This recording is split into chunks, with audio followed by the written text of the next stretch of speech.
I'm a leader who listens to the ground.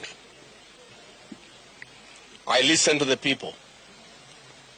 From what I've heard, I would like to contextualize what happened in Kalou in the greater conversation of the Republic of Kenya. All over this country, people have told us they are done with William Ruto. It is finished. It is over, Mr. President. The people are resolute that they will not vote for this rogue administration again. But they have one fear. Their fear is not that he'll win. They know he can lose. Their fear is that when William Ruto loses, he will refuse to accept it and steal the election.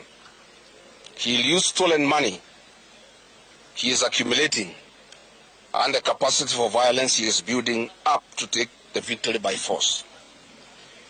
As we went to this by-election, the people of Kalou were keenly aware that this was more than a member of parliament. It was a dress rehearsal for 2027. William Ruto was going to pilot his strategy to steal the general election. He wanted to test his capacity to steal the general election. It was hence incumbent upon us also to have our pilot on our strategy and capacity to counter his designs, which we now have established. Even if he changes a single dot, we have the web. The great people of Kalou have a national responsibility to create the template that all of Kenya will follow to defend their win. The results are in, and Kalou has delivered. William Ruto flooded Kalou constituency with obscene amounts of money. Kenya shillings 14 billion in projects over 3 months. 1.1 billion Kenya shillings directly in cash. He stripped mattresses from hospital wards to donate. He brought gas cylinders and even speedboats in dams where there is no fish or fingerlings. In full view of the country, William Ruto shamelessly tried to bribe the voters. The people stood their ground and said no. I now want to confirm to the people of Kenya, dirty money cannot alter the fate of William Ruto in 2027. William Ruto sent the entire state machinery to Kalou. Cabinet ministers, principal secretaries, the government officials were more than the voters to campaign and camped in Kalou for 3 months, bribing people and promising projects. Members of parliament were all over Kalou with sacks of money. The IBC commissioners, the ones meant to guard our elections, looked the other way as the state openly violated electoral laws with impunity. In full view of the country, William Ruto misused state resources to project power and manipulate the people of Kalou. The people stood their ground and refused to be deceived. The supposed deep state and system cannot alter the fate of William Ruto in 2027. William Ruto brought violence and intimidation to Kalou. He flooded one constituency with 2,000 police officers. He brought the infamous Sierra Squad to Kalou, the one of the Team ICK church attack. In full view of the country, William Ruto had dating voters and trying to seize polling stations in attempt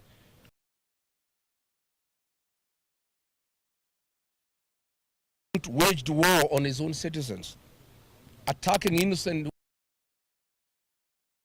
young people, queuing peacefully democratic right, and they were attacked by police thugs in hoods. I want to confirm to the people of Kenya that violence and intimidation cannot alter the fate of William Ruto in 2027. To the people who fear William Ruto's ruthless nature and what he is capable of, I ask them to be at ease. The great people of Kalou have taken the frustrations of millions of Kenyans and given them a voice. As we stand here, the general election, it is now clear beyond reasonable doubt that none of Ruto's dirty money, none of his capacity for violence can stand the test of a determined electorate. All power belongs to the people of Kenya, and their will reigns supreme. William Ruto, you have turned Kenya into heaven for wanton theft to raise funds to buy your re-election. You have turned our country into a playground for goons and death squads to intimidate Kenyans into compliance for your election. Through all Kalou, the people of Kenya have given you their reply. Here, but no further. William Ruto, today marks the beginning of your retreat, and it is a journey with only one destination, one term. Yesterday was a tipping point for this country. The residents of Kalou came out in overwhelming numbers to make their voice heard. We owe them our deepest gratitude for their dedication, their commitment, and above all, their resilience. However, we cannot celebrate this outcome without fully addressing the circumstances under which the election took place. The impunity of the government must be named and it must be condemned. Violence was the order of the day. For avoidance of doubt, the violence was perpetrated entirely by the state. Photos and videos of masked armed men terrorizing voters are now in public record. This was Nairobi Sierra, the very death squad responsible for abductions of Gen Zs. The same squad that has been attacking churches across the country. Yesterday, this squad, together with goons and plainclothes police officers, stormed polling stations in a coordinated attempt to disrupt the counting. Amid the chaos of tear gas and gunfire, they intended to overturn the will of the people. The 2,000 police officers deployed under the pretense of keeping order and preventing violence stood idly by and did nothing to intervene. It was the ordinary people who stood strong. Unarmed and unprotected, they held the line against men with guns and defended their polling stations. We must commend the people of Kalou. They refused to back down in the face of terrible and extreme violence. History will remember their courage. However, this courage came at a devastating cost. It is with profound sorrow that I must inform the people of Kenya that this violence claimed a life. James Muigai of Vehote Village, Kiabaga Ward, was shot and killed by the policemen sent by William Ruto. William Ruto managed to kill 20 people are in hospital with gunshot wounds and head injuries after being attacked with truncheons by the killer police squad sent by William Ruto. I must say that we are shocked that William Ruto sent policemen to kill people, to maim them, to be forgiven by our people. These rogue policemen raped our women, elderly women, middle-aged women, and young girls. So far, 68 women have reported to us that they were raped by the hooded thugs sent by William Ruto. Yet they cannot report the attacks to the police because they were raped by the policemen. I want to say, William Ruto, you have crossed the red line. Raping our women is unforgivable, and you shall pay for it. Yes. You shall pay for it. Yes. And as they raped the women, they maimed them, telling them that they must know that William Ruto is the president of Kenya, and they can do whatever they want and nobody will take them anywhere. Given this tragedy, there must be accountability. It would be inexcusable not to call out the people responsible for this. It is important for the people of Kenya to know exactly who the architects of this bloodshed be allowed to continue to hide in the shadows. The killer gangs were authorized by the Minister for Goonism and extrajudicial killing in Kenya. These police units operated in Olkalau yesterday. There were 3 groups. One was commanded by Madeira Member of Parliament Eric Wamumbi and his wife Betty Maina, the women rep for Murang'a. The second squad was commanded and taking orders from one Dennis Itubi. The third group was taking orders from Charles Karondo, the board chairman of the Communications Authority. The goons terrorizing the constituencies were coordinated by Nakuru Town East Member of Parliament David Gikaria, Kiambu County Women's Representative Anne Wamuratha, the Nyandarua County Women Representative Faith Gitau, Kiambaa Member of Parliament John Kawanjiku, nominated MP Sabina Chege, Bahati Member of Parliament Irene Joki, and Bere North MP Mr. Wamudhende. The financing of all the violence that took place in Olkalau was coordinated by Kimani Ichung'wa, who was collecting money from William Ruto and giving the money to the teams on the ground. All of it was done under the express authority of William Ruto, who was giving the money and who okayed the attacks on the population and the raping of women, and with the operational support of Kipchumba Murkomen. So when Murkomen promises an investigation into men wielding weapons that only the police has access to, you ask yourself, how stupid does he think Kenyans are? He wants us to believe automatic rifles paraded openly in a constituency packed with 2,000 police officers went unnoticed by security agencies for over 12 hours. It is insulting that he thinks anyone can believe that. If Murkomen has called for an investigation, he must call for an investigation into his own person, because he is the one who authorized these attacks in Olkalau. As we speak, the DCI Olkalau arrested our young people, the Gen Zs, on trumped-up charges. Some have been taken to court, and others are reported missing. We'll go on trumped-up charges. Some have been taken to court, and others are reported missing. We'll go on to call upon the immediate release of all young people arrested yesterday by the DCIO, Olkalau. Those young people are innocent. They must be allowed to go home. Yes. It can also not be unnoticed that the IBC have yet to condemn the violence witnessed. Just as they were silent on the bribery and even making excuses for state throughout the electoral period, they have said nothing about the violent attacks on polling stations. While the returning officers, the presiding officers, and the clerks did a commendable professional job, the commissioners have proven they cannot be trusted. They could not have been more blatant in showing they are entirely in the state's pocket. These things were plain for all to see, even as they pretended to be blind at it.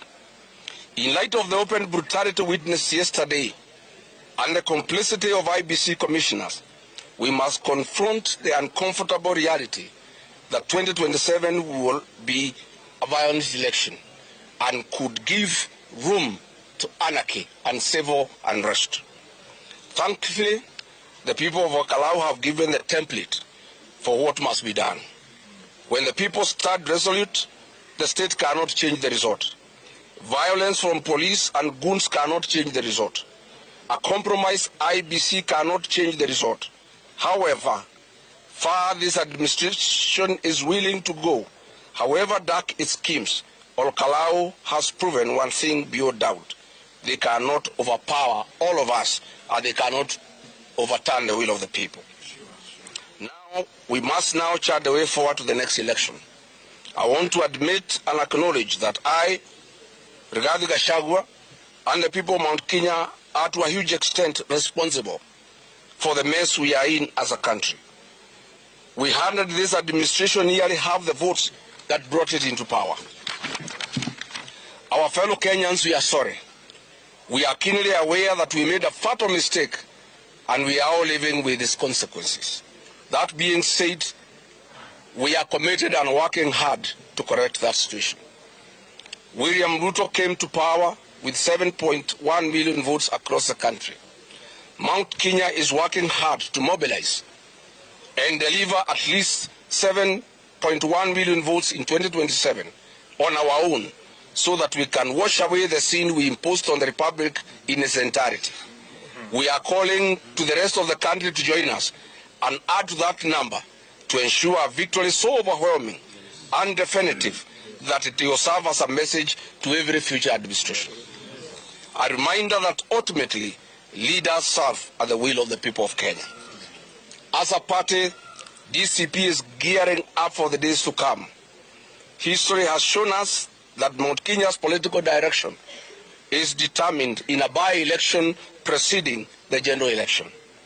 TNA came into power in 2012 in the Kagema by-election. UDA became the party of choice in 2021 after by-elections in Rori and Kiambaa by-election. DCP has now delivered its first-born member of parliament in Kalou, and DCP today is a party of choice in the mountain.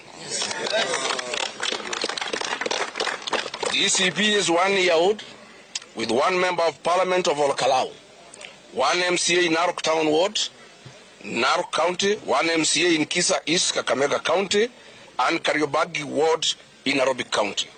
We are a national party and it is our intention to field candidates in all 47 counties for gubernatorial, senatorial, National Assembly and County Assembly seats. In accordance with our strategic plan, we have set up a necessary machinery and blueprints to secure a minimum of 20 governors, a minimum of 20 senators, a minimum of 145 members of the National Assembly, and a minimum of 720 members of the County Assembly across the country. To any aspirant considering DCP, come forward today. We give you our word that our nominations will be free, fair, and credible. Part of the popularity of Sammy Douglas Waweru Kamau as the DCP candidate was the credibility of the nominations DCP ran for the Kalou by-election. That standard is not a one-time event.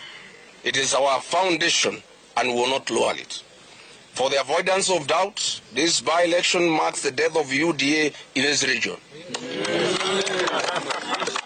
William Ruto knows it, and we are aware he is already scheming. He intends to introduce different colored wheelbarrows to accommodate his allies, who now know they cannot survive with UDA in the upcoming by-election. But we are watching him. We are aware of a small wheelbarrow coming up in Muranga. We'll announce it and shout about it when it is done. We also know that he intends to introduce small presidential candidates in the mountain to divide the mountain vote. We shall call them out when he unleashes them. These are people who work with him at night and pretend to be against him during the day. As you have seen in Kalou, the people are nobody's fool. He cannot trick them again. William Ruto, you tricked the people of the mountain with the Bible. Your time is up. Your strength was deception and conmanship. The people have known you. You have now changed tactic from deceiving people with the Bible, with the projects and money. The people know you. You cannot cheat people the second time. Once beaten, twice shy. Finally, I want to give thanks. First, I want to thank Almighty God. Against overwhelming odds, against billions in bribes, against a squad of killers, against the full weight of a compromised IBC, God came through for us. This victory do not belong to us. We give glory to God. Amen. As is written in 1 Samuel chapter 17, verse 45 to 47, and I read in quote. David said to the Philistine, "You come against me with sword and spear and javelin, but I come against you with the name of the Lord Almighty, Amen. The God of the armies of Israel, whom you have defied. Yes. This day the Lord will deliver you into my hands, yes. And I will strike you down and cut off your hand." Yes. This very day, I'll give the carcasses of the Philistine army to the birds and the wild animals. And the whole world will know that there is a God in Israel. Amen. All those gathered here will know that it is not by sword or spear that the Lord saves. For the battle is the Lord's, and he'll give all of you into our hands. Amen. Close quote. The sword, the spear, and the javelin of William Ruto could not stand against those who came in the name of the Lord Almighty. I give thanks to our candidate Samuel Douglas Waberu Kamau. He ran a commendable campaign that this country will remember for a long time. We are proud of what he has accomplished here, not just for Kalou but for the people of Kenya. Now that the real work begins, serve this constituency with everything you have. Honor the trust the people have placed in you. I must say that history is very kind to this young man. This young man ran in 2022 and became a credible second. William Ruto took him in circles and promised him a job for 1 year. When I realized William Ruto was calling him, I gave him a job at the office of the Deputy President to come and help me serve the people of Kenya, and he served with me for 8 months. When William Ruto hounded me out of office and the fake Deputy President took over, he sacked this young man and sent him home jobless. Today, God and the people of Kalou have given him a job. So, Bwana fake Deputy President, this young man you sent back to the village has been sent back to the capital city by the people of Kalou. And the beauty of it, he'll be in parliament a few meters from where you sit. You must be very embarrassed. I saw you trying to congratulate him. That is fake. You sacked this man. You made him jobless and sent him back home. Why are you pretending to congratulate him? Your congratulation is as fake as your fakeness as a Deputy President. Yeah. To Samuel Muchina, you considered with grace and we appreciate it. We want to assure you, Muchina, you are our son. The 5,000 votes you received were yours, not Ruto's or for UDA. Yes. Indeed, I must say,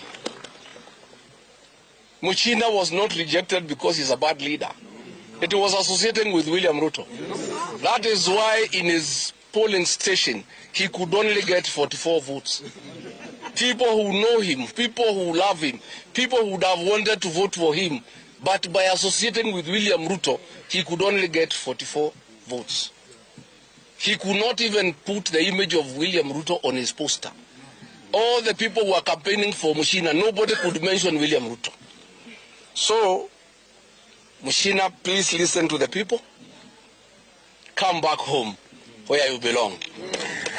Come back to your people. You are our son. We still love you. The people of Kalou did not reject you because you are bad or you are incapable. They rejected you because of your association. Correct. To John Medho and Wanjiku Moher, the gallant soldiers of our community, thank you for great leadership and extraordinary work. 2 years ago, I committed publicly to mentoring the next generation of leadership. I deliberately kept of this campaign to see whether my mentees have come of age. Yes. And I did ask Senator John Medho and Wanjiku Moher to lead the campaign. Many times they called me to come and join the campaign. But I wanted to give them the real tests of leadership. Amen. I wanted to see whether they have the mettle, whether they have what it takes to provide leadership. I want to confirm today that John Medho has come of age. Amen.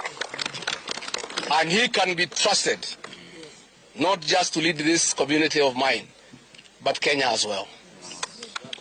I want to confirm that Wanjiku Moher is now a coveted daughter of the mountain. Yes. She is a gracious daughter and we'll take care of her. Yeah. She gave motherly guidance to the campaign. Amen. She was harassed by police. She was harassed by DCI.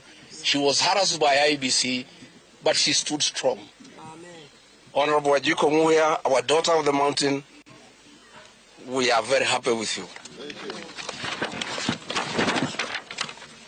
I want to say, finally,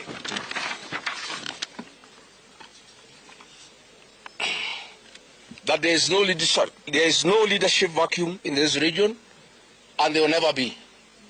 I am very deliberate. I have a team of young leaders in every county, our 11 counties, that are mentoring. The 2 in this county have delivered. The others will deliver. I want our people to know that I'm one leader who must mentor young leaders and have a succession plan for our community. Never again shall this community find itself in the awkward position we found ourselves in 2022 with no leader who has been mentored. I'm going to mentor many great leaders, prepare them for leadership, so that at any one time the community is aware on the succession matrix in our leadership structure. To every leader, our senators, our members of parliament, I have no words to say thank you. You took your time and your money to come here and campaign for our candidate. I want to say thank you. For the DCP aspirants who became adopters of our polling stations, yes. You camped here for 3 weeks. Yes. You withstood bullets and tear gas, and you stood with our party. Amen. I want to say thank you. I want to say thank you. To our chairperson of the eminent persons, the Honorable Minor Commander, thank you, Mzee, for your guidance. Many a time when these young leaders were developing cold feet, you encouraged them. Many times they were losing their temper, you calmed them. And you guided them that when you are winning, you don't respond to provocation. To our MCAs, thank you. You are a great team. To the people of Kalou, you have made this country proud.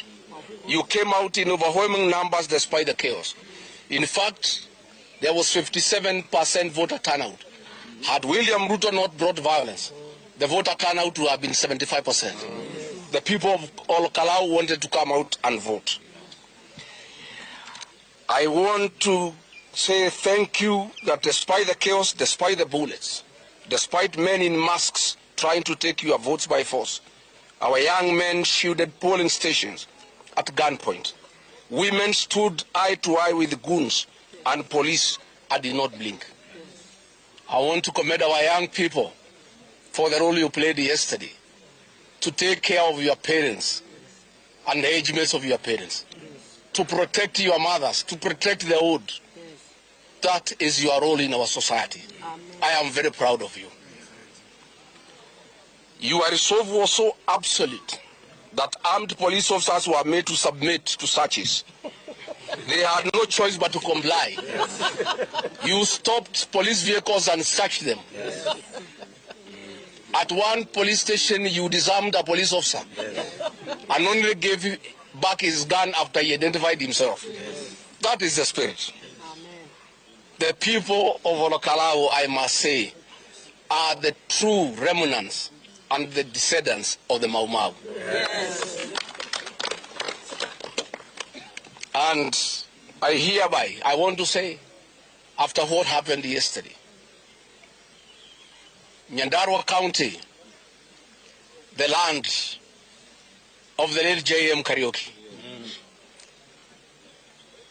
the county that hosts Aberdare Forest, where Field Marshal Dedan Kimathi led the freedom fighters to chase away the British. The true descendants are here. And I have discussed with the elders, and we have come to the conclusion that today, on behalf of the community, I declare Nyandarua County the headquarters of the Itugati movement. Well done, the people of Nyandarua. Well done.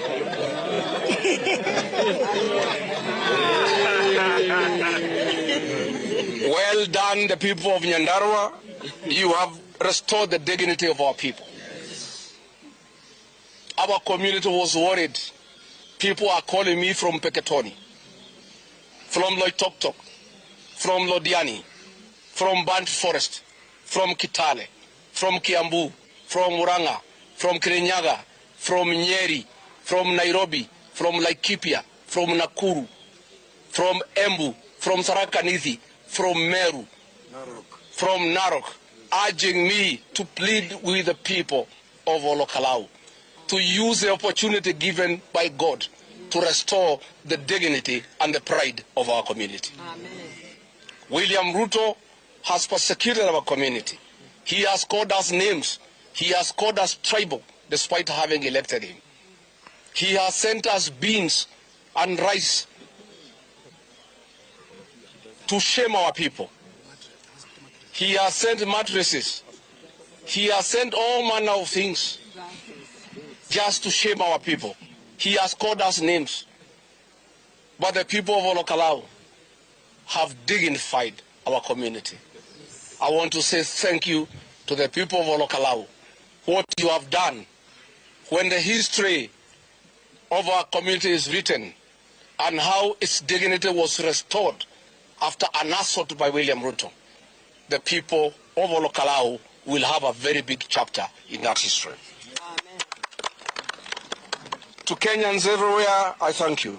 From every corner of this country, you reached out. You encouraged us. You reminded us of what is at stake and stood with us through. Over 100,000 of you stayed glued to our resort stream until the final vote was concluded. This victory is not mine. It is not for the people of Kalou. It belongs to the people of Kenya. Let me thank our Deputy Party Leader, Cleophas Malala, who kept Kenyans informed on what is going on through press conferences yesterday. I want to say thank you, Cleo. You are a wonderful deputy, and you stood in for me when I was monitoring what is happening in Wamunyoro. Let me finally say that, because it's important that I say, William Ruto has persecuted our community. He has abused us. He has sacked our sons in the police force and our daughters. He has sacked our sons and daughters in the armed forces. He has sacked our sons and daughters in KRA. He has sent KRA to impoverish our people. He has refused to pay our pending bills. He has demolished our houses in Nairobi. He has declared economic war against the mountain. He has sent Moses Kuria to unleash goons on the people of the mountain. He has declared war on the community. But yesterday he crossed the red line. He crossed the red line. He sent armed policemen to kill our people, killed one and injured 20. He sent armed people to rape our women. He sent armed people to humiliate our people. I want to tell William Ruto, these same people were given the same treatment by the British colonialists. They fought the white colonialists until he left Kenya. These same people you are harassing and intimidating were harassed and persecuted by Daniel Arap Moi for 24 years. And they fought back. I want to promise you, after what you did yesterday, declaring total war on this community, using police and goons, this community will fight you back. And it's a war you cannot win. Nobody has ever won a war against this community. I dare you to try. Finally, I have consulted with elders last night, and we have agreed that we have been very tolerant and submissive. Goons have been unleashed against us, and we have kept quiet. That will not happen again. We are going to mobilize our young people to protect the community from goons and police. Yes. We mobilize our young people to protect our churches, to protect our leaders, to protect our businesses, yes, to protect our meetings. Goonism will not be allowed again in the mountain. Amen. The right to self-defense is provided in our constitution. And since the state has decided to fight the community using goons, the community will avail its capacity to defend itself. I am giving guidance to the people of Murang'a that Betty Minor should not attain 500 votes in the next year's general election. I'm giving guidance to the people of Madeira, where I come from, and I'm a voter. Eric Wamumbi should not get 100 votes. I'm giving guidance to the people of Bahati that Irene Joki must be sent home. I am giving guidance to the people of Kiamba, that little young boy that I assisted to become a member of parliament, who have become a disgrace to the people of Kiamba and the people of Kiambu. John Kawanjiku must be sent home. I am saying that Sabina Chege should never get any elected position within the mountain. I am giving guidance that all these people from Nyandarua who abandoned their constituents and were here bribing people, the MP for Jororok Muchira, the MP for Kinagop Kwenya, the MP for Daragwa Gachagua, the women rep Faith Getau must be sent home. I am asking the community to view Moses Kuria as an outcast in the community. He has caused pain and suffering to the community. He is President William Ruto's advisor on how to persecute the mountain. He has organized goons to destroy businesses belonging to the mountain people. He has made goonism a culture in the mountain. The people of this mountain will never forgive Moses Kuria. Mwangi Kujori is the chief strategist advising William Ruto on how to persecute the mountain. The people of Laikipia must reject him in total. And I want to say, not just those I have mentioned, those are the ones who are actively involved in this violence. The one who oversaw the raping of our women, one of the most painful things in our community. When you rape our women, you touch our own nerve, and we can never forgive. Those people will be dealt with. Therefore, mimi nataka nishukuru sana. Mheshimiwa, nataka nikupongeze. Asante sana. You fought a hard fight. Yes, sir.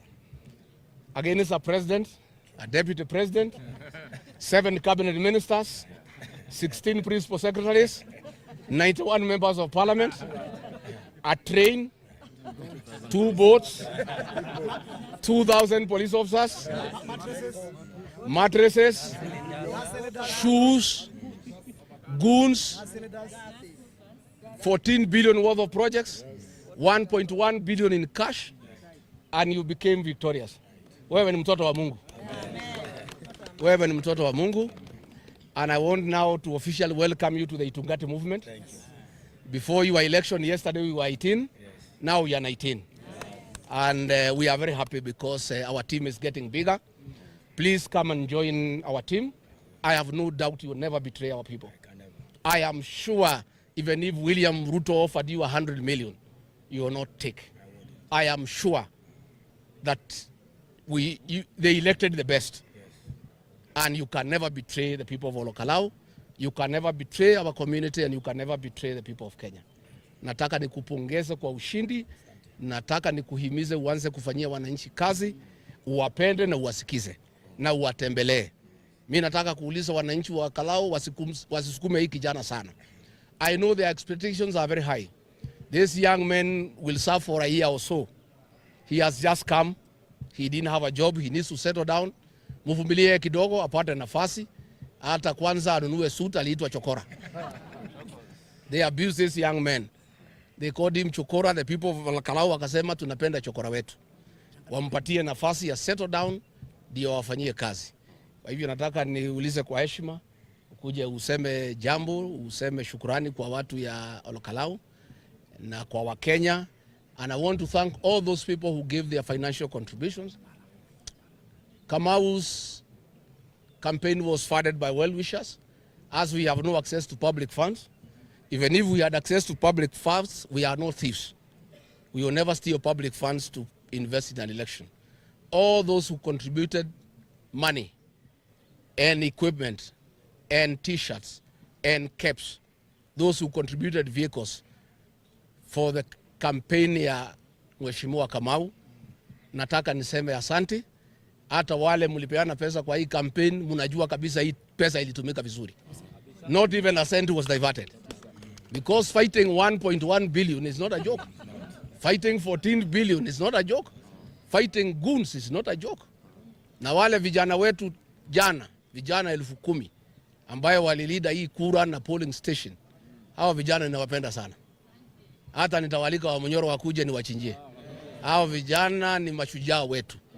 Those are our heroes and we are very proud of them. Na tunashukuru sana. Wacha tumkaribishe mheshimiwa aseme kitu kidogo.